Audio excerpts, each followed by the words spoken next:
Scott for Scots here. Do you hear that? Bring the mic in close. That's not how the grass should sound. There's weeds everywhere in this lawn. It's time to take action with Scott's Turf Builder Triple Action. It gets 3 jobs done at once. Kills weeds, prevents crabgrass, and feeds your lawn so it keeps growing strong. Ah, much better. Get a bag of Scott's Triple Action today. It's guaranteed, or your money back. Feed your lawn. Feed it. This episode is sponsored by State Farm. Choices are great. Like with your podcasts, you get to choose what you want to listen to. And State Farm believes insurance should work the same way. That's why the State Farm Personal Price Plan helps you get the coverage you want at an affordable price and a policy that helps cover what you value most. Like a good neighbor, State Farm is there. Call or go to statefarm.com today to create your State Farm Personal Price Plan. Prices vary by state. Options selected by customer. Availability and eligibility may vary.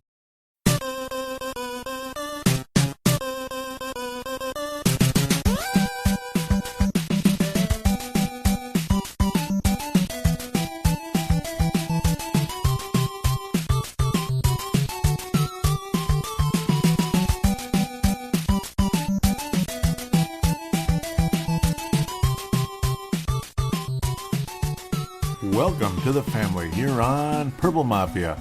I am your host, Paladino Joey, or Joey Wygen. Purple Mafia is available on the sportstuff.com, iTunes, Stitcher, and Double Twist. It's a pleasure to be back on board with you once again, and it's a pleasure to preview yet another NFL season. This will be the 9th season of Purple Mafia. Pretty amazing indeed. I mean, it's a pleasure to bring this to you each and every season. It's been absolutely fantastic for me, to be quite honest with you. So we're back again for 1 more year, at least 1 more year, right? Yeah, I'm not in a quick hurry to retire from podcasting at any point, but, well, we're going to have a 3-segment show. The first segment will be basically like Vikings news, like the cuts and the signings of the practice squad. Got a couple of audio clips for you from Mike Zimmer and Sam Bradford talking about Teddy Bridgewater. I think you'll like that a bit. That's what will probably be pretty much the end of this segment, which will be the shortest, most likely, for this show. Second segment will be the massive season preview, NFL, NFC North, all that good stuff. It's going to be fun, and I'll get you the conference finalists and all that such. Kind of talk about each conference a bit. Not heavy into detail on every team, but just kind of give you a general concept of where I can see things heading for each conference. Get to the conference finals, the winners of those finals, and ultimately a Super Bowl champion. Yep, get ready to roll your eyes, right? No, I'm kidding. No. I mean, you'll find out who it is. We'll just get to that, and then of course, what's segment number 3? Come on, you know what it is. That's right, fan interaction. As always, fan interaction, Facebook and Twitter, and of course, call-ins. Indeed, more than welcome to this show as well. So, well, let's talk about the cuts. Let's talk about the final cuts for the 53-man roster for the Minnesota Vikings. It's a long list, of course, as of September 3rd. The Vikings release all that good stuff. Quarterback Joe Stave, Jake Gannis, who's a linebacker, Brandon Watts, who's a linebacker, C.J. Ham, running back. That's a familiar name from Duluth and such. And again, forgive me if it may sound like I'm kind of toning my voice down a bit. Audio might be a little bit different. Again, trying to get through this with the wife sleeping and such. We'll see where things go with this one, but you get the idea. Stephen Weatherly, defensive end. Moritz Bowringer, wide receiver. Toby Johnson, defensive tackle. Taylor Heineke was put on the reserve non-football injury, so more than likely he'll be back after the injury. Non-football injury, though, right? After recovering from that. Carter Bayalski, he's a tackle. Zach Moore, defensive end. Denzel Perrine, defensive end. Kyle Carter, tight end. Jarrell Presley, who ended up with the Packers later on. He's a running back. Travis Rasidi, defensive tackle. Issam Farsiane, the guard. Blake Renaud, kind of like Darius Renaud, right? Running back. It just keeps going and going, doesn't it? Where was I? Trey Roberson, the cornerback. Sam Bradford, of course, acquired at the same time. This all happened in the same day. Just very, very dramatic. Kendrick Ellis, defensive tackle. Isaac Frusetti, wide receiver. Brad Sorensen.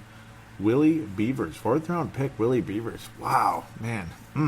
That can't be good, can it? And then Jarrell Presley was acquired from the waiver to Green Bay. Brian Leonhardt, who was let go a little bit earlier, tight end, winds up with the Detroit Lions, and Austin Shepard, tackle, winds up with the San Diego Padres. No, I'm kidding. The San Diego Chargers, or Los Angeles Chargers, or whatever the hell they are, signed to the Chargers practice squad. Now that I've dragged that out a bit much. So, so the Vikings have room for 9 players to come to the practice squad. You can probably guess who some of them are going to be, as long as they get through the waiver wire, because I haven't mentioned about any of these certain guys getting picked up anywhere else. Luckily, Willie Beavers gets to the Vikings. That kind of says a lot, though. 4th-round pick, and man, what the hell? And then 6th-round pick. Who do you think it is? Just tell me, who's the 6th-round pick the Vikings were able to reacquire via, because he cleared waivers? Morris Boringer. Tight end Kyle Carter, guard Issam Fassian, so that cool name's coming back. C.J. Ham out of Duluth coming back. Toby Johnson, defensive tackle. Trey Roberson coming back, the cornerback. Quarterback Joel Stave out of Wisconsin returning, and defensive end Stephen Weatherly. So there's your 9-man practice squad. Congratulations on extending your career. Marcus Sherrills, remember, was on the practice squad about 2 years in a row. Kind of went from barely making it to okay, he's on the practice squad, he's on the cusp of the NFL, and kind of came in later this season and then actually made the Vikings outright the next year, and he's been on the Vikings ever since. Kind of cool. So keep that dream alive, and congratulations to those 9 men that made the practice squad. If they just so happen to want to catch and listen to a Minnesota Vikings podcast, being out there just barely hanging on into the NFL, maybe they're kind of curious. So hello to you guys, just in case there's that slight chance you might be listening to the Purple Mafia show. I don't know. Just for fun. It's fun to imagine, fun to dream. You know, I mean, hey, I'm a guy who's dreaming too. I'm on the practice squad too, if you know what I mean, when it comes to media, right? Well, you notice I did not mention Jerry is right. He's here, and that's fantastic, but appears to be in a reduced and uncertain role. Kind of sad, uncertain. There's still a possibility he'll be traded. I wouldn't be surprised to see him wind up with New England or somebody like that. You know, somebody like that at some point. Hopefully it's not Chicago or Green Bay or something. It is what it is. We'll talk about Chicago and Green Bay very shortly. And, speaking of Chicago, I was in Chicago very recently, just a couple days ago here, and it was kind of cool. Very interesting experience for me. Those of you that have been there know what I'm talking about a bit. Cool subway system, and I don't know. I mean, it's such a big city, you don't get lost thanks to that subway. So it's kind of cool. And plus, there's a lot of Subway sandwich shops there too. But I suppose that's not too surprising, along with the Starbuckses of the world. So, guys that maybe like to drink Starbucks, or maybe not. I could see Sam Bradford drinking Starbucks. Zimmer, maybe not. They both kind of talked about Teddy a bit in the press conferences. And I also want to wish all of you a happy Labor Day as well, for those of you that enjoyed the day off. I had a partial day off with the lawns and such, but hope everything went well for you on the Monday Labor Day. Hope you did enjoy yourselves and such. The humidity's kind of been a buzzkill, but you get the idea. Been a buzzkill in that sense, but you get the idea. So let's hear from Mike Zimmer and Sam Bradford. I'll just let them both kind of play one after the other, and then we'll go from there. How to win. I got a good story about Teddy, if anybody wants to hear it. Sure. So he's here every day, down in the training room. You know, same kid he always is, always smile on his face. And Xavier Rhodes, he always comes in and unties his shoe. He's sitting there, you know, he can't reach his shoe, so Xavier does it. So I was down there today, and I tied it for him. I'm the shoe tire now. No, I don't need it. He deserves it. Have you talked to Bridgewater at all? Yeah, I saw him in there today and talked to him briefly. And, you know, I really just wanted to offer, tell him if he wanted to talk about the process and what it's like. I mean, I know what it's like going through, that rehab. I know it's tough. I know there's good days. I know there's bad days. If you had any questions, I wanted to make it known that, I was available and willing to talk to him about it. And then, I asked him if he could please be here as much as possible to help me out. I would really appreciate that too. So there it is. Teddy's already around. That's really cool. Teddy's already there, Winter Park, hanging out with the players and watching the practices, and he's just there. He's a part of the team still, and I think that's fantastic. I mean, you can only imagine. I mean, the guy probably can't even, probably can hardly even move around right now when you have an injury like that. I can't even imagine the pain still to this moment. It's incredible. I didn't hear what time the surgery took place, but I got to think it's been done by now. Maybe we'll hear more about it soon. We'll hear a date, a time that it took place, and we'll hear that it was successful surgery, as they like to say in the business. So, and of course, expect to hear the name Dr. James Andrews. He's the top surgeon in the country when it comes to sports injuries. There you go. Cool to hear, though, Teddy a part of things and Zimmer kind of helping him out and such and tying his shoe. That's kind of a cool story, you know. 'Cause that's just kind of neat how that thing kind of turned out. Sam Bradford also, kind of cool, you know, hearing Teddy and Sam having this little rapport with each other already. Pretty cool. I mean, it's nice to see that they have kind of a mutual relationship and how Sam wants to help Teddy with the whole recovery and such, give him tips, give him help, you know, because he's been through 2 ACLs as Sam Bradford, of course, the same knee and everything, and both left knee also. But to kind of give him some tips and some encouragement to get through the recovery period, you know, the ups and downs and such, because you're going to get ups and downs, especially with an injury like that. It's never going to be a straightforward thing, and Teddy's obviously even worse than what Sam went through, but, you know, an ACL is a big deal. Teddy's will take him in. Teddy's is even more dramatic. But cool to hear that there's a friendship and how Sam Bradford, you know, coming into a team, he was a number 1 overall pick in the draft and what he's kind of been through. Pretty cool to hear that he wants to hear advice from Teddy and such as well. He wants Teddy around to help him out and give him advice, help learn the offense and just kind of help him acclimate to the team and such. I think that's very, very, very cool, and it shows a true team environment in a big way. I mean, that's awesome. So with that, that's my closing statement, I guess, for this segment. We'll wrap things up for now, and we'll come back for the big old giant season preview in segment number 2.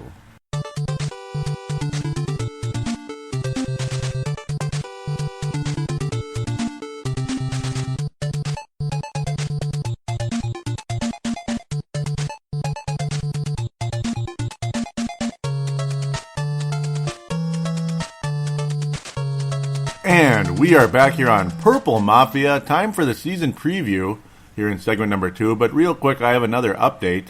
Teddy Bridgewater will have his surgery on Thursday, and the team believes he will have a full recovery. So that's good news right there. So Thursday is the day.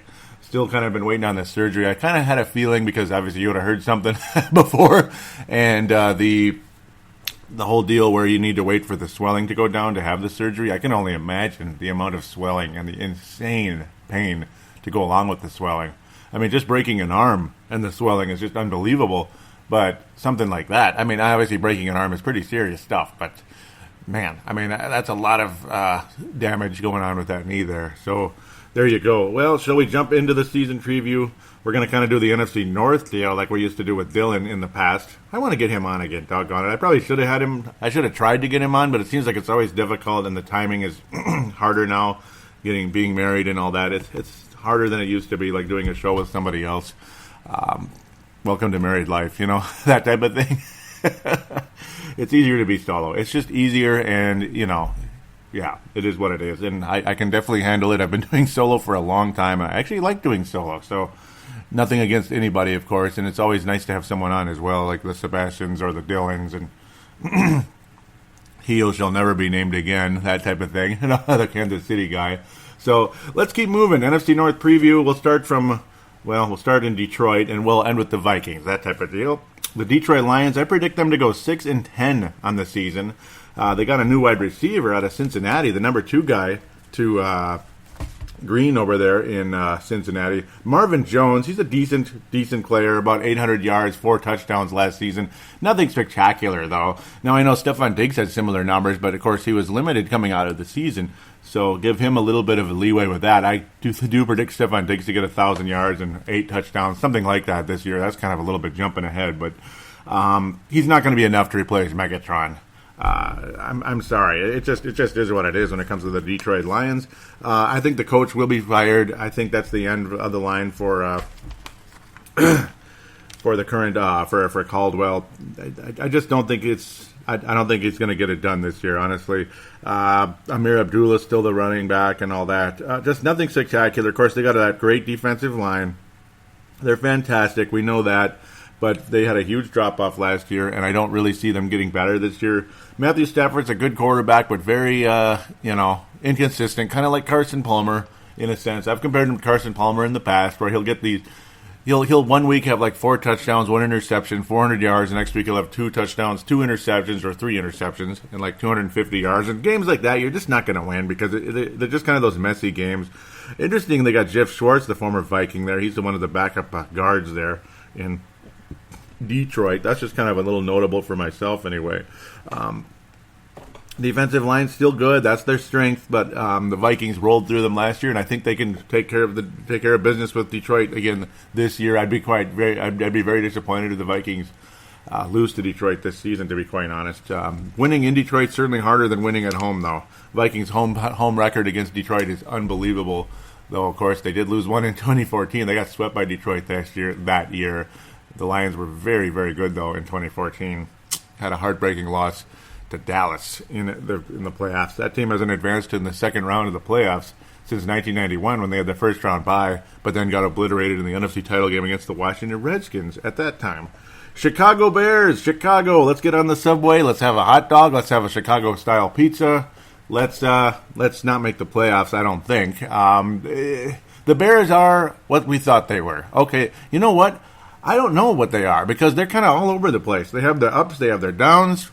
They could be 10-6. They could be 6-10. They're one of those type of deals. So let's settle in on 7-9. You know, I said that 3 years ago with Dylan. Last time he was on the show, I think that was the last time he was on. Maybe it was 2 years ago. Yeah, God, I miss him. I miss him right now. Whenever I do these or the playoffs, I just miss Dylan. I just feel like he should be here. And of course, this is his club. He's from Northern California, kind of close to Sacramento and such. That's kind of 49er territory. In fact, most likely, it's mostly 49er territory. Some Raiders fans and such as well, because, Raiders and 49ers, it's like Minneapolis, St. Paul over there, California. But with the Golden Gate Bridge, of course, kind of separating the two cities. Why am I talking about the Bay Area? Oh, Dylan, yeah. Hi, Dylan. I hope you're listening, man. God, I miss him. Chicago Bears had Brian Hoyer, backup quarterback to Jay Cutler. So if Cutler has any type of injury, Hoyer's okay. I've never really disliked him. I liked him with Cleveland. He had that devastating ACL. So he's been a nice addition. In fact, he's actually been there a little while already. Other than that, there's not any major notables. Just mostly backups from other teams kind of added along the way. Nobody major added to this roster. Ultimately, there's that. Yeah, Bobby Massey's decent out of Arizona, right tackle there. So he's a decent player. He's like probably the most notable out of that group, I'd have to say. Their draft, they picked 9th overall. Leonard Floyd, that's a good player. That's their biggest addition as far as I'm concerned. And Cody Whitehair, guard. So their offensive line will be better. Their linebackers will be better along with Leonard Floyd around. So I shouldn't say there's not any major additions because there are a couple there that could make a difference. I'm kind of bouncing all over myself here, and I apologize for that. Cody Whitehair, that's the guy the people were talking about the Vikings taking it for the longest time, but ultimately, there it is again. They went the way they did, and it was, we'll hope for the best there with Treadwell. Don't tread on me, right? No, okay, that would be a funny shirt. There's your nickname for Treadwell. Don't tread on me, right? I don't know what I'm doing. I have no idea why I said that. But the Bears, they could be better. Obviously, John Fox has had success in the league. I know some of you out there think he's not that great and such. Well, yeah, he hasn't won the Super Bowl. He's been there once and lost with Carolina in 2004. He went to he lost in the postseason, lost the Super Bowl with Denver. He lost the conference final with Denver and lost in the second round, actually, with Denver also, along the way to the Indianapolis Colts. The year the Patriots won the Super Bowl a couple of years back, only, not that long ago. And then he was moved on, and then Denver had their great season. I like John Fox, though, and I think the Bears they should have a strong season. They had a really rough year last year, kind of starting over and such. Older players leaving, newer players coming in, Cutler being all over the place like he always is. Again, another guy who, when he's good, he's real good. When he's bad, he's really bad, that type of thing.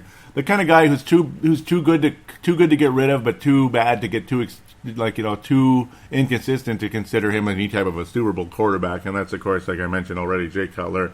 Hoyer, again, nice addition, like about a year ago. He's still hanging around there with the Bears. And I think they're going to go 7-9. I think they'll have an up and down season. They'll be dangerous for some moments, and not so good for others.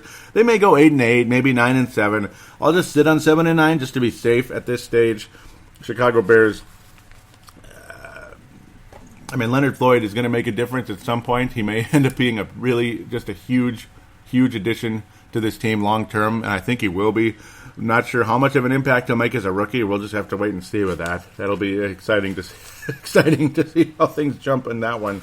Green Bay Packers. Well, there you go. Let's go to the Packers before we go to the Vikings, because that's how we roll here in Minnesota. Yeah, we got to go with the Green Bay Packers first. Why would I just jump into the Vikings ahead of the Packers? I think they're going to win the division. Yeah, and I'm sorry to say it. I'm not too excited about it. They bring in only two free agents since the springtime anyway. Jared Cook and Lorente McRae out of Denver. It seems like Denver lost a lot of players during the course of time. Green Bay, though, mostly kind of similar to what you've seen. You still have Aaron Rodgers. It all kind of hinges on it. I think they're going to win the division and likely get a first round by the way. And yes, this is a blanket statement. This is something anybody would say, but it all hinges on Rodgers. Rodgers struggled last year, and it was strange, and it was wonderful. It was wonderful because we don't want Rodgers to succeed. It's like he was healthy last year. A couple of years ago, he actually had a broken shoulder, and then they still recovered, but then got obliterated by San Francisco in the playoffs. That was the 2013 season. That's a while already. Man, that was a while. Jeez, a broken shoulder. But other than that, they've had their strong seasons. That next year they came back with a vengeance. Almost beat Seattle in the NFC title game with not for a couple of trillion bounces going Seattle's way and crazy, strange interceptions and mistakes by Aaron Rodgers in that one. It was a weird, rainy, sunny type of day in January. It was the strangest thing you ever saw. Strong season by Green Bay that year, and then last year it was like, what's going on with Aaron Rodgers? It's just it was weird. He was almost like a Jay Cutler out there. So that's the question. Is he going to be like a Jay Cutler again this year? And if he is, I think the Vikings win the division again. But odds are Rodgers will get it together enough to lead the Packers to a 12-4 record and a division championship. I'm not saying it because I'm happy about it, but at the same time, that doesn't mean the Vikings are going to be bad or anything. It's just Green Bay should win the division. They got Jordy Nelson back now. Jordy Nelson will be back. That's a huge loss as well. That did not help the Packers' cause last year. You still got Lacey. You still got Starks. You got Starks. Yep, you got some strong players. You got Claymaker. You got all these names, of course, that have been there for a while. Eddie Lacy obviously was a huge addition for a while now, obviously. Ever since he got there, Green Bay's had some more versatility. You got that power running game to go along with the passing. Randall Cobb is still a pain in the butt. Can't stand him, but it is what it is. LaTroy Guion, it's funny, he's still on the Packers. He's actually a starting defensive end with them. Can you believe it? My old friend LaTroy Guion. Julius Peppers is still there, but mostly as a backup at this stage because he's definitely aged. He's very old by now. Rodgers is just so good, though. As much as I hate him, he's just so good that I think he'll lead the Packers to a 12-4 record. Ultimately, they'll have a slightly weaker schedule compared to last season because they did not win the division. That doesn't help the Vikings' chances in that sense. And of course, the Vikings' schedule a bit tougher because of winning the division. It's always harder when you win the division, like it or not. Green Bay goes 12-4, and I do think Rodgers will be significantly better than last year, unfortunately. Playoffs, though, anything could happen at that stage. And if the New York Giants somehow make it, well, there you go. If the Giants make the playoffs, Packers are dead meat at one point or another. It just is what it is. Even though Tom Coughlin's gone, the New York Giants still have Eli Manning, and there's still that magic. There's still that America's team magic to that New York Giants team. Ultimately, in my opinion, I got to stop using that word. See, now I am using it too much. Come to the Vikings here. This will be a bit longer, I'm sure. I think the Vikings will be 11-5. I think Sam Bradford will learn the offense pretty quickly and get the team in the right direction. 11-5 record for the Minnesota Vikings. That's the end of the preview. Sorry. No. You have strength everywhere with this roster. I mean, everywhere. And that's awesome. Even at quarterback, even with Teddy Bridgewater out, because now you have a starting quarterback. You had to make the expensive move. You had to get the first round pick, or give up the first round pick and a conditional second rounder, which it's generally going to be a fourth round pick. But if the Vikings win the Super Bowl, or at least get there, it turns into a second round pick. And I think if the Vikings get to the Super Bowl, that they can win it. I think they can. I think there'll be too much drive, too much hunger for this team. A lot of young faces, a lot of young guys on this roster. You had Alex Boone. You add Andre Smith, who's not young, and he's inconsistent, but he's been strong. Alex Boone is fantastic, left guard. Andre Smith, of course, replaces the retired and sick of playing Phil Odo. No, he's not sick of playing, but he's been oft injured for quite a while. You got 2 running backs that are legit, actually 3, but I mean, yeah, you got Adrian Peterson, the legend, the superstar, the fumbler. I'm sorry, I had to say it, but stop fumbling, Adrian. Just stop it. I mean, it's been long enough now. You were in your 3rd season. You fumbled away that NFC title game. I'm still bitter about it. Absolutely still bitter about it, and I would be one of many Viking fans to say so. And, yeah, Jerick McKinnon, of course, who's been here for, already his 3rd year. Isn't that crazy? Time flies, and he's got that speed. He can catch. He's versatile. I think he's the running back of the future. There's lightning, and, of course, thunder in Matt Asiata will give you the short yardage. The classic, again, like I've said before, Leroy Horde. If you need 1 yard, I'll give you 3. And if you need 5 yards, I'll give you 3. Matt Asiata. You got 3 running backs, obviously, that are legit. Again, the superstar, the speedster, and the power guy. You're set at running back. And if somebody gets hurt, you're still probably going to be okay. Fingers crossed. You don't want anybody to get hurt, but it is what it is.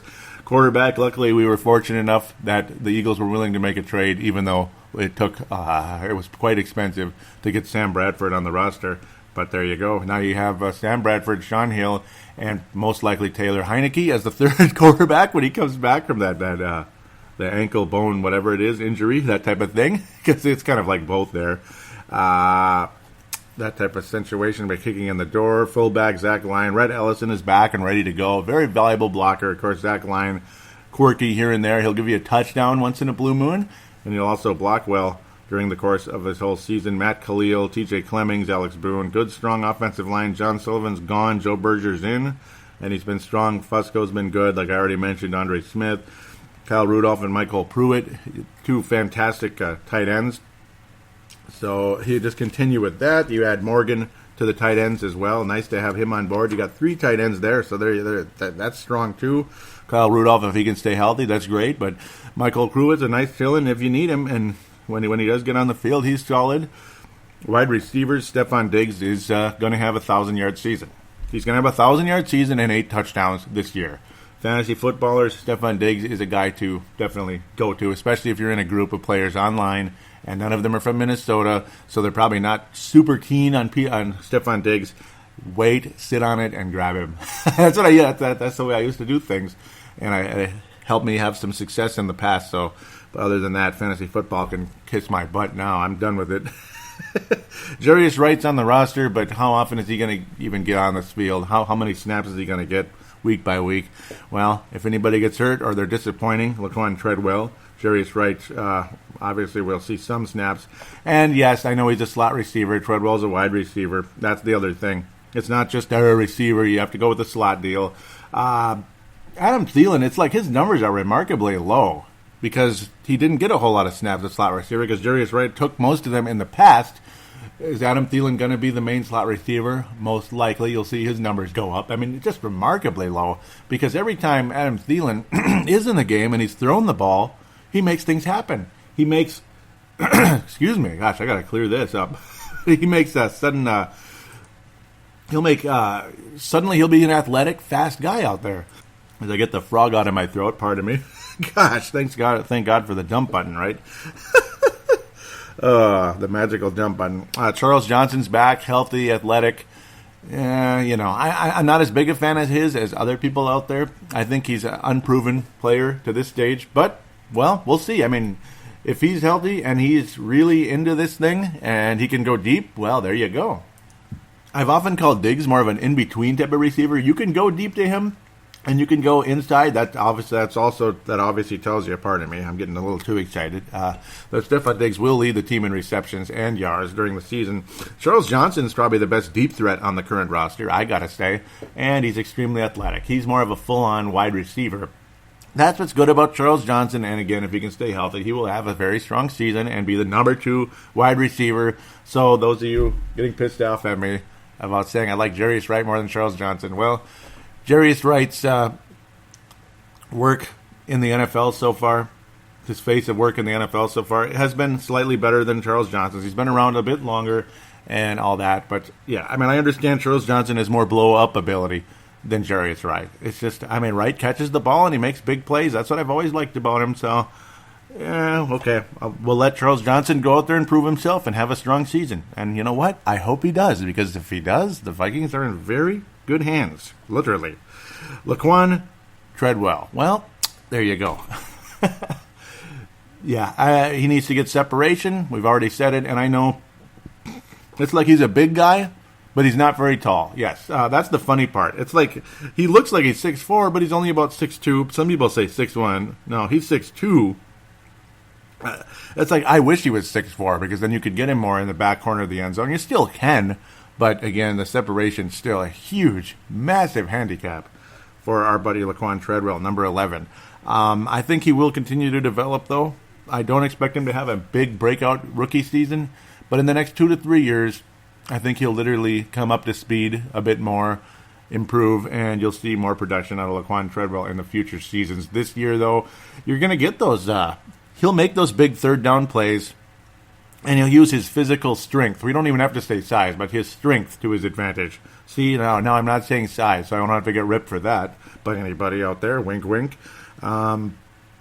But he can use that to his advantage, like Anquan Bolden, can make those 3rd and 7 plays, get an 11-yard gain, that type of thing. Physical, bang his way through, and there you go. That's what I like about Laquan Treadwell.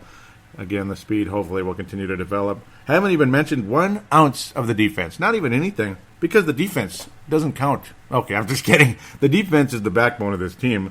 Of course, Brian Robinson, speed, rusher, all that. He's been so valuable for so long. He was always kind of the other guy when Jared Allen. He was the other guy who can get sacks, other than when Jared Allen was here. Now he's still the other guy who can get sacks, because Everson Griffin is just he's as valuable as it gets. In fact, I mean, I was on the verge of calling him the MVP of the team this past season, and I ended up giving it to Harrison Smith, because it showed when Harrison Smith was out versus Seattle, it was rough. But luckily you have Anthony Harris to fill in when need be at the free safety. Really like that guy, and he is back, and I think he should be back. And congratulations to the Vikings bringing him back. Michael Griffin, I didn't even talk about it, but they put him on injured reserve. Andrew Sendejo's the starting safety. That's strong safety. No more Michael Griffin. That's disappointing, very disappointing. Injuries or whatever it is, it's just a shame that he's not going to be on the roster this year. But it kind of is what it is, I suppose, with that one. Andrew Sendejo was strong in the preseason, and he stood out a bit more, and again, it just is what it is. Daniil Hunter, a very valuable fill-in at defensive end under Brian Robinson at the left defensive end. Very valuable individual. Daniil Hunter. I'm never going to get it right. Really showed his value last season, and he's got a very bright future ahead of him. Sharif Floyd is hot and cold at times, but overall, he's a strong player and a legitimate starting defensive tackle in this league. Tom Johnson, what a valuable backup defensive tackle he's always been. I mean, so productive. He'll come in and get you a sack, like just like that. I mean, he'll get limited time and he'll get the sack. He's the new LaTroy Guion for this team. Really have always liked him, and of course he's probably older than LaTroy Guion, or right about the same age. Linval Joseph's the best defensive tackle on the roster. Absolutely fantastic. How can you not like him? Very strong performer. Linval Joseph, as long as he doesn't get hurt again with the stray bullets hitting him at the nightclub. That's the only thing that's really you could complain about with Linval Joseph. He's as good as it gets. An unbelievable run stopper, and he can even pressure the quarterback. Everson Griffin, what more can you say? He's fantastic. He's a double-digit sack guy, and he's going to continue to have a Pro Bowl type of a career out there, I got to think. Eric Kendricks, if he can stay healthy, wonderful. You'll see him taking continued steps forward. Chad Greenway, it's the end of the road. It's his final season, and again with limited snaps, less snaps than he had in the past, his value just shoots up to the moon. He's been so viable, and he doesn't have to cover for terrible linebackers anymore. That's another reason why Chad Greenway was so good. When you have Anthony Barr and Eric Kendricks, Chad Greenway looks like a stud out there because he's not on an island all by himself, and it's fantastic. Anthony Barr, again, the best linebacker on the roster, absolutely fantastic, and you had some valuable backups in Edmund Robinson and Emmanuel Lamour, and of course Adi Cole still a part of things as well. How can you not like Adi Cole? Terrence Newman and Trey Waynes, those two have been duking it out for the starting position. At this moment, Terrence Newman's still considered the starting cornerback, but Trey Waynes is going to get extensive snaps out there the whole season, without a doubt. And he probably will finish the season as a starting cornerback. I've liked his improvement during the course of the off-season and into the regular season now. Really happy with that. I mean, the secondary on this team is as good as it gets. I mean, I talked about the safeties already, but the cornerbacks, I mean, they just, I mean, it's Mike Zimmer's specialty. Like, you go to this restaurant, this restaurant's specialty is shrimp and lobster. And then you go to this restaurant, and their specialty is steak. This is the steak of the defense right here in terms of Mike Zimmer. His specialty is the secondary. And, I mean, Xavier Rhodes, they call him Rhodes Clothes for a reason. Now, he's not perfect. He has some gaffes here and there. God bless him. But when he's on, he is spectacular. He's a shutdown corner. You know, I mean, and he could do just about anything he wants out there. Captain Munnerlyn, very solid in the slot corner. He's been very valuable as well. He's a lot better playing in the position where he should be, and he was so strong last year and even his first year under Mike Zimmer. Really happy with Captain Munnerlyn along with Mike Zimmer here, and it's been fantastic. And then, of course, how could I forget about my good friend out of Clemson? I mean, how could I forget him? Mackenzie Alexander. Just love him. Just love Mackenzie Alexander. His future is fantastic. He's a backup for now. He's backing up Rhodes at this stage. Rhodes closed, so it just kind of is what it is.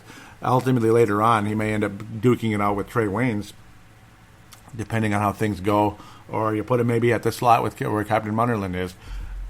But either way, because I could see him as a slot corner as well. Of course, he's been very strong in the preseason. He got multiple interceptions. That was obviously the fear coming into the draft. Oh no, he doesn't get interceptions. But well, again, the excuse was the easy one. They didn't throw the ball his way because he was such a great shutdown corner.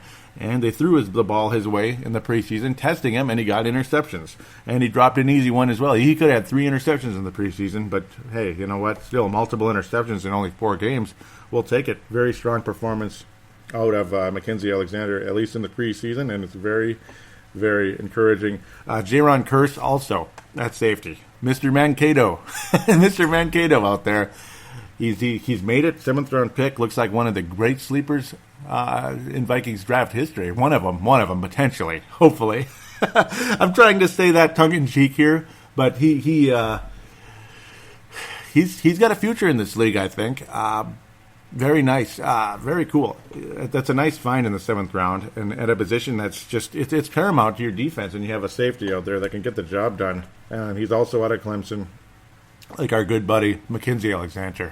Clemson has a fantastic defense, and unfortunately they were the national runners-up. That's the only sad part with that one. The Vikings defense is the backbone of the team, without a doubt. Without a doubt, and it's good for at least 8 wins, and then the offense can hopefully get you 3 more. That type of thing. Because this Zimmer defense is just absolutely stifling, and it can make the other team look boring. And you know what? That's fine if the other team looks boring. You don't want Seattle running all over you. You don't want Cincinnati running all over you, or Green Bay, Detroit, Chicago. The Vikings are going to have an 11-5 season, and if they're better, so be it. That'd be fantastic. I mean, I'm being careful here. Ultimately, I don't want to go any higher. Sam Bradford learning the offense, and pray to God he stays healthy. That type of thing. And this team should definitely be in the running for the division championship the whole way, all the way to the final week of the season, week 17. Sam Bradford can hopefully bring a solid arm to the team. It's not a great arm, but it's better than Teddy Bridgewater's to this point. He's also had accuracy issues throwing deep, but not as much as Teddy Bridgewater. And a lot of people in this town do believe that Sam Bradford is an untapped talent in the National Football League because he's had so many different changes, so many different coaches, so many different situations, and of course, the injury interruption. That's a pretty painful interruption there for Mr. Sam Bradford, and such a strong start to the 2013 season. So many reasons to believe that Sam Bradford, if he can stay healthy and that line protects him this season, obviously that's paramount to any quarterback. But if that line does protect Sam Bradford, he could have a hell of a season. Philadelphia's line wasn't very good. St. Louis's line wasn't very good. So now, hopefully, an improved offensive line here in Minnesota. And we got something going here. Maybe Bradford could throw for 25 touchdowns. That would be great. 30 would be better. That would be unbelievable. And you'd see Sam Bradford hurling in Hawaii. He'll be hurling in Hawaii unless he's hurling in the Super Bowl. Then you won't see him in Hawaii. You won't need to. Hawaii will be just an afterthought. So there you go with the Vikings. 11-5 is my prediction for the season. I kept going up and down that schedule over and over and over again. I almost want to go through it again. I do think the Vikings will start the season 2-0. Very brief with Tennessee. Just an undermanned young team rebuilding. I think the Vikings will beat Tennessee on the road. Sam Bradford is still up in the air. But you know what? He seems to be catching on fairly well as I was continuing to watch his press conference Monday, Labor Day. I do think that Sam Bradford is going to start. I'm changing my prediction on that. Sam Bradford is going to start against Tennessee, and the Vikings will have a strong performance. I think it's going to be a very dumbed-down offense, though, and he'll continue to learn and develop under the offense. But he does seem to be a quick study. I think it will be dumbed down to a point because you're playing against Tennessee. You're going to see a lot of running game, but you're going to see a lot of basic offense. Stuff that he already knows because he's a smart guy. He's been around a lot of offenses in his past, him being Sam Bradford. He's been through several different offenses with different coaches, different offensive coordinators. Pat Shurmur has been an offensive coordinator with Sam Bradford already, so in Philadelphia and in St. Louis. So, he's been with him in both places. So here he is again, and that's pretty crazy when you think about that. So that can't hurt. That's probably another reason why they wanted him so bad. What a great fit. Things just kind of, the chips fell as they did, and it's a good deal right there. Bradford's going to start a quarterback. You put all those together, Bradford will start a quarterback against Tennessee. It will be a simplified offense. You don't want to show too much against that team. I think the Vikings will have a strong performance. It'll be definitely good enough, and the defense is not going to let Tennessee's Mariota and such have too much success, even though it is in Nashville and all that. Road games are always harder than home games, and of course it's a team you don't see very often. But it's a team it's a team trying to rebuild. I'm going to go with the Vikings winning 27-10. 27-10. I think the Vikings defense will be fantastic. I think Bradford will be good enough. You're going to see Adrian or McKinnon in the end zone. Most likely Adrian will get a touchdown. I think Bradford will throw for 1 or 2. And it'll be a pretty solid, comfortable victory for the Vikings in Nashville, Tennessee. So there you go. I did throw the preview in. There isn't a whole lot of sample size, so I can't go heavy into detail at this point because there's no regular season play whatsoever. Teams are different every year. Maybe Tennessee will be surprisingly better this year. I think not, but we'll go from there. So let's jump into the AFC. I don't trust the Kansas City Chiefs. They never have success in the playoffs. The odds of them making it are pretty good, but I don't think they'll get any further.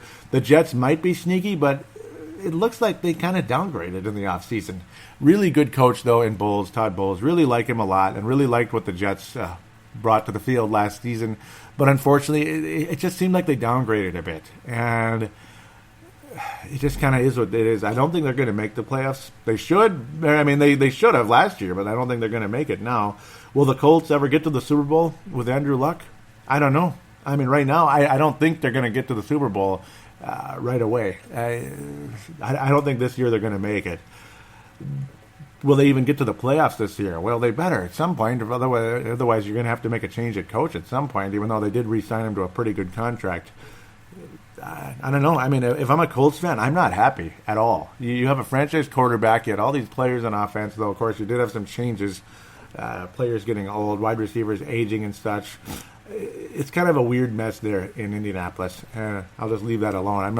I'm no Colts expert. I'm not going to pretend to be.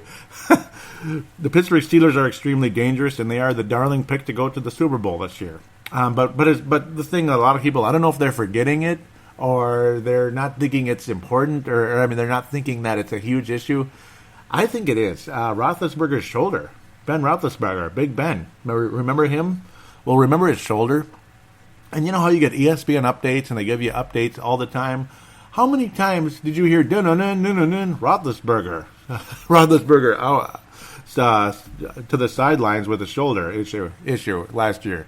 Roethlisberger leaves game with shoulder. Roethlisberger leaves game with shoulder. Shoulder. You get the point. I I don't trust Roethlisberger's shoulder to lead them to the Super Bowl. I can't. I don't know. I mean, I personally don't. I think the New England Patriots will be back in business for the most part. I think so. I think Garoppolo will fill in nicely during the 4 weeks, and then I think Tom Brady is going to be on a mission the rest of the way. And it's going to be fun to watch, particularly if you like the New England Patriots, which I do. Sorry out there for the masses of you out there that hate them. I still don't know why you hate them other than, I mean, you think they're a bunch of cheaters, but, I see it more as a competitive advantage type of thing than cheating. It's not huge, blatant stuff, in my opinion. The Jaguars will improve significantly, like last year's Raiders, but no playoffs yet, just like last year's Raiders. And I'm saying last year with the Raiders, not this year. The Bills will not make significant strides, and Rex Ryan will be gone. That's my big prediction of the year. That's my take. Rex Ryan is not legitimate. He's not. He's just, he'll either be gone this year or next year. I mean, I might be pulling it too quickly, but I think Rex Ryan is not that good. And I think the chances that he's gone are very high. I think he's a fraud of a coach. He brings all this pizzazz. You believe, oh, here we go. This is fantastic. And they don't do a gall dang thing. They don't do anything. I don't think the Bills are going to do anything under Rex Ryan with that great defense and decent offense. Rex Ryan's overrated.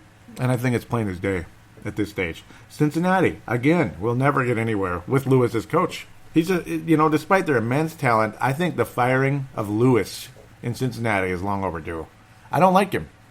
They've never done anything under him. Yes, they win divisions, they make the playoffs and this and that, and they lose. And they lose, and they lose, and they lose. They can't even get out of the first round.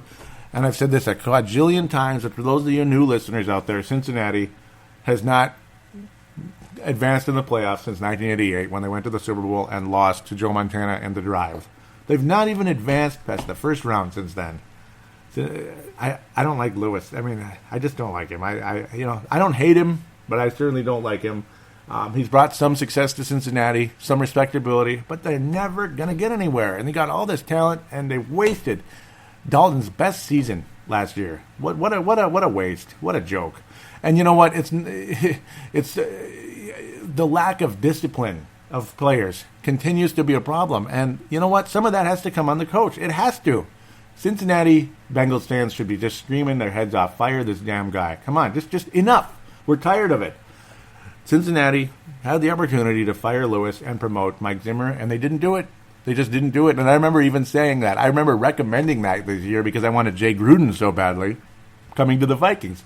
Well, I'm glad Cincinnati didn't do that, but I'm sure the Bengals fans are furious that they didn't do that because they probably would have they probably would have gone further in the playoffs last year, I think. The only reason why Zimmer lost in the playoffs in his first playoff game was because Blair Walsh missed a kick, and that's not the only reason. You got Adrian fumbling as well. That's not the coach's fault. Lack of discipline and just the same old story in Cincinnati is the coach's fault as far as I'm concerned. Denver is going to be very competitive, but plain and simple, they're not going to be as hungry as last year.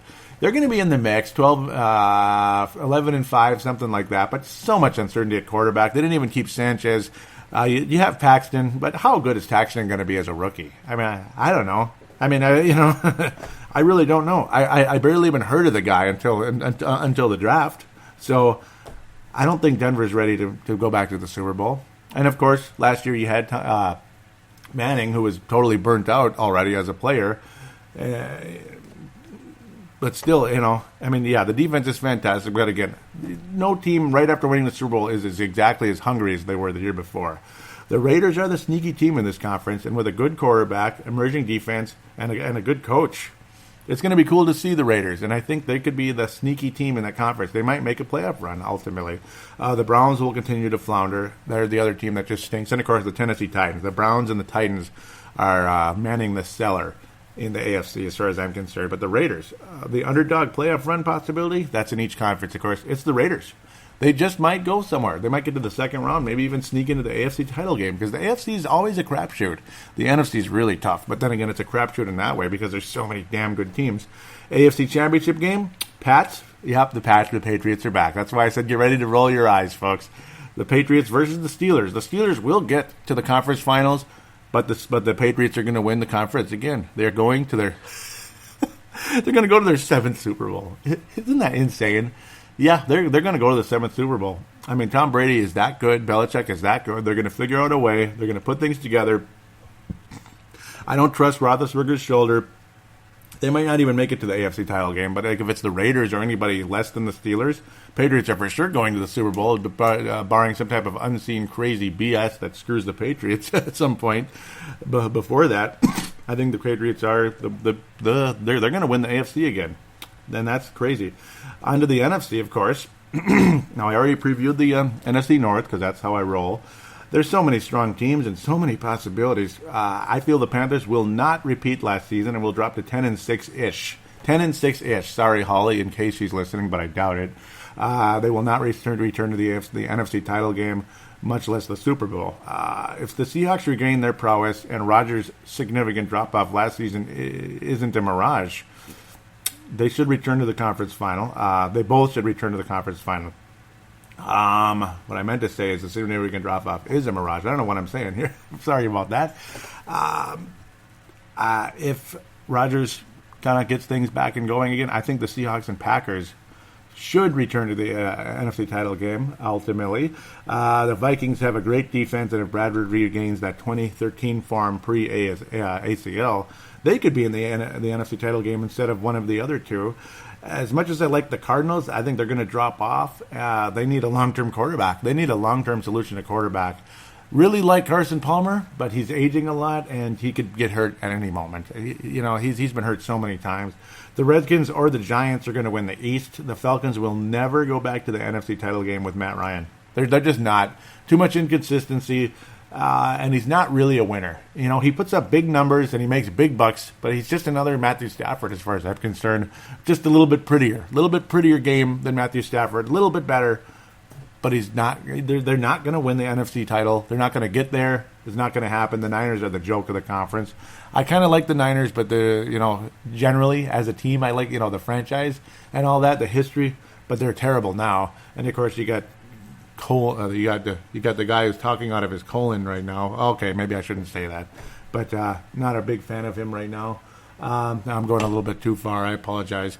Blaine Gabbert has been named the starter. That's another joke, though. I mean, Blaine Gabbert's the starting quarterback for the Niners. Man, they suck. They suck. Other than Blaine Gabbert, I could barely name a player on that roster. Complete joke. If the Giants make the playoffs, though, all bets are off. I mean, they're going to win the Super Bowl again.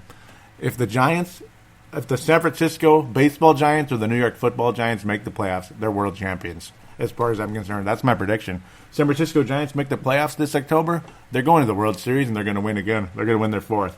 New York Giants make the playoffs. All of these predictions are bogus and BS. But as of right now, I'm doing this assuming they don't make it because they were awful last year.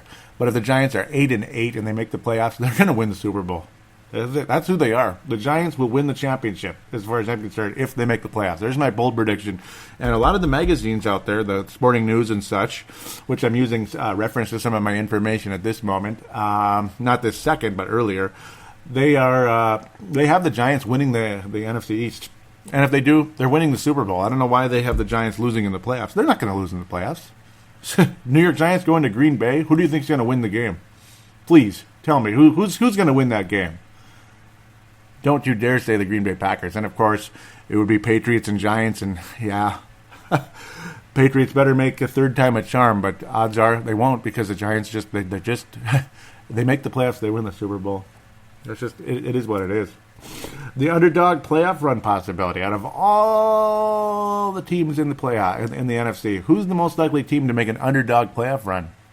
It's not the Bears, it's the Vikings. Yeah, and that's not a homer pick. They are a legitimate underdog playoff run type of team. NFC title game, maybe even Super Bowl, you never know.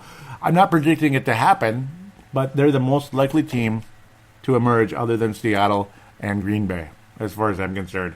Screw the Carolina Panthers, and it's not because I don't like them, but they're not you lost the Super Bowl type of thing, the Super Bowl loss jinx, and even the Super Bowl win jinx too, because the hunger is not quite as strong.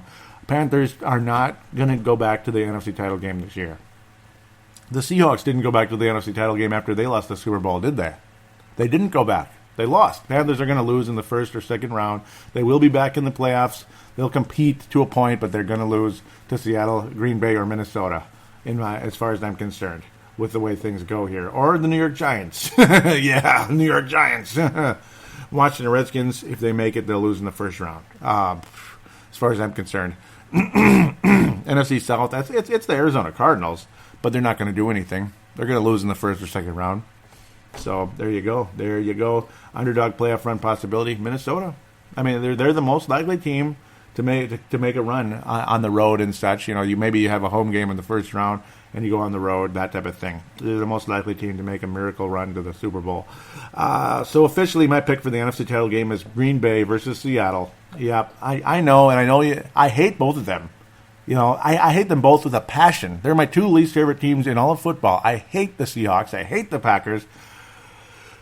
I hate them with a passion, but I'm coming on here giving you an objective opinion on where I think things are going to go. And this is the way I think things are going to go. I mean, Rodgers is the best quarterback in football. What's his name? Mr. Russell Wilson is probably, he's one of the elite quarterbacks in the NFL as well. You got great defense, great coaching staff. Well, at least they don't have the running back, and that's not going to help them get to the Super Bowl. I think the Packers go to the Super Bowl this year. The Packers are going to win the NFC. As far as I'm concerned at this point. Now, again, subject to change, but that's my official pick for the moment. So, yeah, this will count as my official pick going to the Super Bowl at this stage here in September 2016. Green Bay will win the NFC this year. But that doesn't mean they're going to win the Super Bowl, does it? The Patriots will win the Super Bowl again. They're going to win their 5th Super Bowl over the Green Bay Packers, and this is not coming out of my... It's not just coming out of my heart, it's coming out of my mind, too. I think the Patriots will get their 5th and final Super Bowl championship. This is it.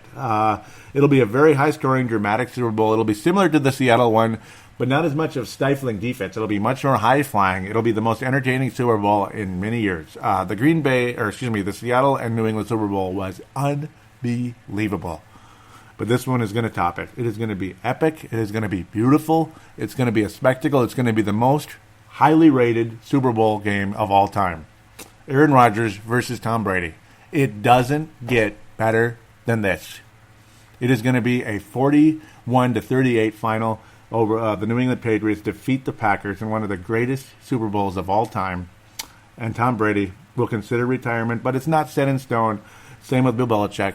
There will be a serious possibility that Tom Brady and Bill Belichick will both together shake hands, pat each other on the back, give each other a big, strong, manly hug, and ride off into the sunset with their 5th championship and the greatest duo in NFL history, Brady and Belichick. In terms of Super Bowl championships, anyway, I do think Joe Montana will remain the greatest quarterback ever, but Tom Brady will be the winningest quarterback ever with 5 Super Bowls. Bill Belichick will be in the conversation of greatest coaches of all time. Brady, at minimum, will be the 2nd best quarterback ever. Belichick, at minimum, will be the 2nd best coach ever. Just fantastic. They're going to finish with 5 Super Bowls. This is not me just coming from my heart. This is the way I see it. I truly believe this. I don't think there's anybody in the AFC that's going to stop the Patriots at this point. Subject to change because Denver did stop them last year. But they stopped them by a fingernail. It's not like the Broncos rolled all over them. They barely beat the Patriots. I mean, it was a fingernail type of thing. They beat them by the skin of their teeth, the Broncos over the Patriots. But this year the Patriots get back to the bowl and they defeat the Packers. There's no reason I feel the Packers should beat the Patriots in a Super Bowl. They will never. The Packers will never beat the Patriots in the Super Bowl. Yeah, they did in '96, but that was a totally different team. It was Pete Carroll when he wasn't good. It was Drew Bledsoe, who just is overrated, whatever. And a defense that was good, but not great. A running game, good, but not great. Patriots, this is a legendary franchise, regardless of what you feel about them. Deflategate and Spygate and this gate and that gate. But Packergate is not going to win over Patriotgate. In 2006, the season of 2016, the Patriots will be the last team to win a Super Bowl before the Vikings. Wink, wink. Because the greatest story of all time will take place during the 2017 season and the 2018 Super Bowl, February 2018, when the Vikings overcome the curse and win the first Super Bowl. Yeah, I mean, yeah. But as of the moment, the Patriots will be the last team to win the Super Bowl before the Minnesota Vikings. And they will go down as the great quarterback coach duo of all time. 5 Super Bowl championships, and, 7 conference finals championships, 7 conference championships. Without a doubt, though, that is a great team, and they will beat the Packers in the big one. And Brady and Belichick will go off into the sunset, in my humble opinion. So there it is. What a fun season preview as far as I'm concerned. I enjoyed the hell out of it. I hope you liked it.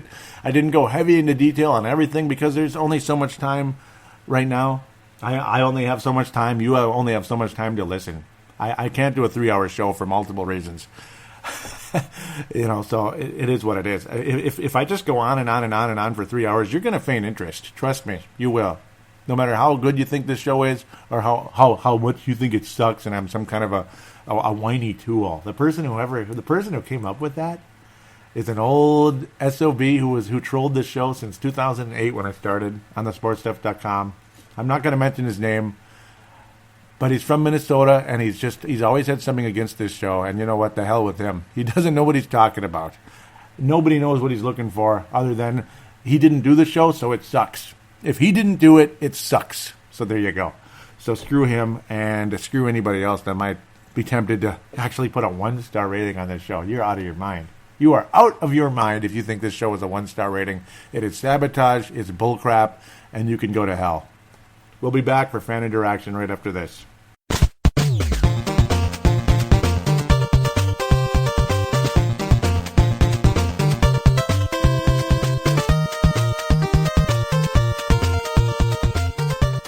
And we are back here on Purple Mafia fan interaction segment. Just want to let you know, of course, there's a Facebook, there's the Twitter account. Going to give a quick shout out to MN Vikings Haven. So on Facebook, want to give you guys a shout out again. Trevor Wickerin, thank you so very much for allowing me to post Purple Mafia on your Facebook page. Really greatly appreciated. Of course, there's the Purple Mafia Facebook page as well. Facebook.com/Purple Mafia Show. Facebook.com/Purple Mafia Show. Twitter account @Purple Mafia Show. @Purple Mafia Show. All of this will be in the show description along with the email address, paladinolive@yahoo.com. Paladinolive@yahoo.com. That's where you could send an audio submission. Otherwise, there's the call-in line, 209-736-7877. 209-736-7877. Again, everything will be in the show description, but you can call that, give your statement, shout out, comment, whatever it is, and it'll be greatly welcomed on this show. Thank you again so much for that. Those of you that might not be from the United States, there's multiple ways to get a hold of the show as well, the same way with the audio submission. There's the call now button on Facebook, which I do believe goes directly to the same phone line as well, regardless if you're from Australia, New Zealand, China, wherever, or of course over there in northern Scotland, which we'll open up with the Twitter here in a moment. And then, of course, the audio submission. Every cell phone, smart device out there has a free audio recorder on it. You can record on that, just like a phone, basically, and then email me, paladinolive@yahoo.com. Just send it directly to me that way, and you'll be on the air with me. Very, very welcome, always. So to Twitter, @Purple Mafia Show. We go to Mad Martin in Northern Scotland. He was kind enough to retweet the recent episode extra, Sam Bradford, which show has done very well. Really, really appreciate those of you that listen to that show. Very cool. Nice jump up from, I guess, a lot of people. Maybe they didn't want to hear the depressing news about Teddy Bridgewater. That show didn't do as well, and I didn't think it would necessarily. But the Bradford one's doing well, and thank you for that. Mad Martin says, how did he say? Should be a lot of tread on the tires, that being Sam Bradford, and with our D and run game, he will not have to work miracles to keep the O moving, and that being Sam Bradford. Yep, I agree with that. He jumps in. There's going to be a few here from Mad Martin. He says, enjoyed the extras, my friend. Looking forward to seeing what Bradford can do behind. Hopefully a solid O-line this year. And he says, and unlike Minnie, I feel this is an upgrade at the quarterback position. Yep, if he stays healthy and if he has an outstanding season. And yes, compared to Bridgewater so far, he's an upgrade. Yes, compared to Bridgewater last year and his rookie year, Sam Bradford is an upgrade at this point. It's just sad to not know how much Bridgewater has upgraded himself at this stage. We'll not be able to find out for quite a while. Hopefully he can make incredible improvements during this time, learn the game or the mental game, and of course, hopefully physically being able to return as well. We'll see how things go. Mad Martin continues saying, what do the Purple do next year? I don't think Teddy will be back until late 2017 with Bradford in his prime. It could be very interesting. And yes, Bradford is signed for this year and next year at this stage for quite a bit of money as well, about $30 million during the 2-year span. That's a lot of money. He said he loved some of the fans' overreaction to the trade. Mini Herschel Walker, please. I remember that back in '89, and that was WTF. Yeah, this isn't even close. I mean, the Vikings gave up the whole farm to get Herschel Walker, and Walker was past his prime. This guy's not past his prime. He's had injury issues, and he hasn't played like a number one overall pick. But how many quarterbacks have played like a number one overall pick? I mean, you could go, the list goes on forever. He's actually not bad at all. I mean, he may be better than Matthew Stafford at some point. But then again, I don't know. Stafford puts up some pretty good numbers on occasion, so maybe I'm jumping too hard on that as well. Not even close to Herschel Walker, though. It's kind of similar to Jared Allen in a way. I don't know. You're filling a position of need, basically, like we were with Jared Allen at the time. Now, I know Allen's like Hall of Fame defensive end and such, but quarterback position is more important. So, I don't know. It's kind of like that. It's expensive, but it is what it is. Please don't make fun of me on that one. Don't quote me on that, please. Don't give me hell for that one. Dave continues. This is Dave Martin, of course. He says, I never was a Spielman fan, but he's built a solid team and found an outstanding head coach since taking the GM role. Yep, I mean, I agree. He says, the guy I feel good about this season and beyond, the wilderness years are behind us. Okay, he's talking about Bradford there, how he says he feels good about the guy. Yep. Yeah. Oh, he's starting to feel good about Spielman. Yep. The wilderness is behind us. Skull to a purple bowl. Yep. Oh, wow. And he wraps things up saying, should have said, I'm starting to like our general manager. Yeah, it's a little bit complicated there, my friend. A little complicated, but thank you. That's the Gold Star champion for 2016, Dave Mad Martin. We continue where we left off on Facebook, like I always do. A couple comments here. Tony Coleman out of South Dakota says, ooh, I just saw this. Downloading now. And Gerald String out of Nebraska says, well, I want to stay as positive as possible. I guess I sure do not like Bradford if it makes sense. Huh. I guess I sure don't not like Bradford. So basically it's like he doesn't dislike Bradford, if that makes sense. And sure, I'm excited to see what happens. However, I'm struggling with the price tag, and giving up a first rounder. We have built this team on draft picks, so I hate to have to tap into that well. Injury prone, long-term consistency, and lack of playoff experience are scary issues that I hope Bradford can finally overcome. On the bright side, he has a very good football team to try and make that happen and get over the hump in his career. Yeah, and I agree. I hope he can indeed, and I think it's very possible.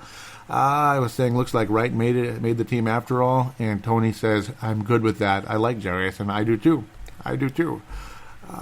Posted the video where Bradford was excited to be here and get after it. Yep, that was on the Vikings.com there with Mike Wabshaw. Dave Hickey out of Iowa says, if he stays healthy, that being Sam Bradford, and that's a big if, this might not be a bad deal for a number one overall draft pick. Yeah, that's what he was.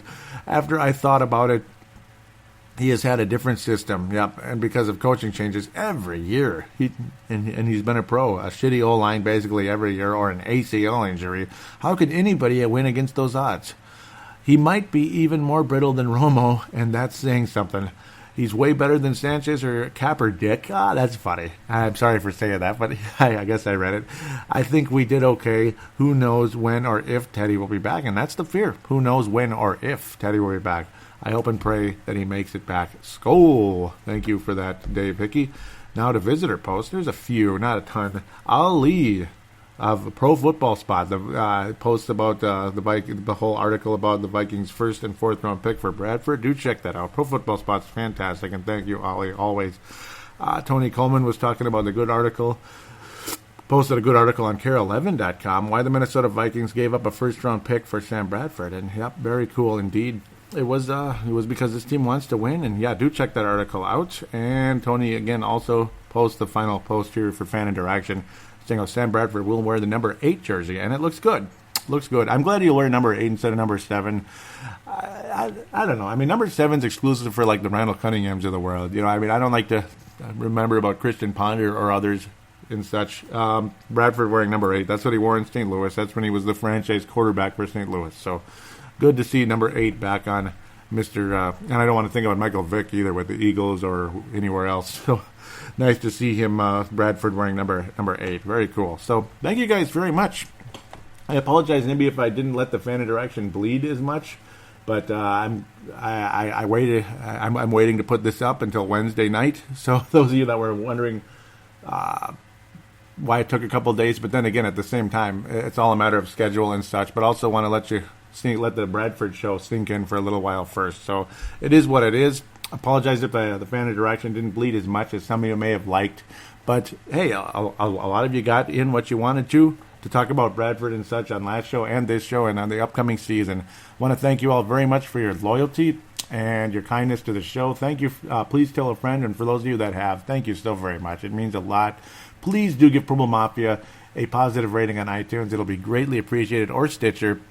It only helps the show and makes it more attractive to potential listeners. It's just greatly appreciated.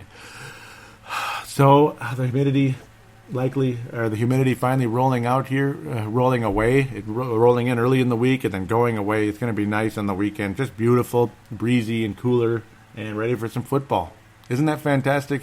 I already got the Zombie Monkey and Surly Fest in the fridge. Classic autumn beers. Nice to see. That's what's so nice about September. You got the Surly Wet coming up. Man, that's one of those special fresh hop beers that only comes out for that short period. They load the shelves with them, and then they're gone just like that, because you gotta have them right away to be able to get that ultra freshness. So fantastic. Surly Fest is, of course, their Oktoberfest. That's Surly. And I'm not even. I'm not even in advertising. I'm giving them like a free plug, because it's like, why the hell not, I guess. And of course, Tall Grass and Zombie Monkey, just a fantastic, robust porter. It's just something to enjoy when you watch the game or after the game. I prefer to have a beer like afterwards. I don't like to have beers during the day. I get too tired and kind of sleepy, and plus I got to do a show, right? So it is what it is. Give a quick shout out to the Purple Press Box, Sebastian Barton. Let me know which one you want me to call you, man. Let me know. Reggie over there, the co-host. Drew Bunting, the executive producer and occasional co-host on the show as well. They do a good job, and it's on Spreaker, and it's lots of passion, a little bit of vulgarity if you're able to handle that. I mean, I swear a little bit, but he swears more. Sebastian, that is. Drew Bunting, fun guy, very cool. Reggie's pretty cool, gets his football, and Sebastian is, he's a passionate son of a biscuit out there too. Big shout out there. Going to give a shout out to Alex Jones, InfoWars, as well. This is a brief one. Just give a shout out to those of you out there that may be kind of on the fence politically. Check it out. It's not about left or right. It's about telling the truth and such of what's going out there. Some of you think it's crazy, and those of you that I don't know. I say open your mind a little bit. That's just the way I see things. So, thanks again for listening. God bless you, and enjoy the nice cooler weather on the weekend. And Skol Vikings against those Tennessee Titans.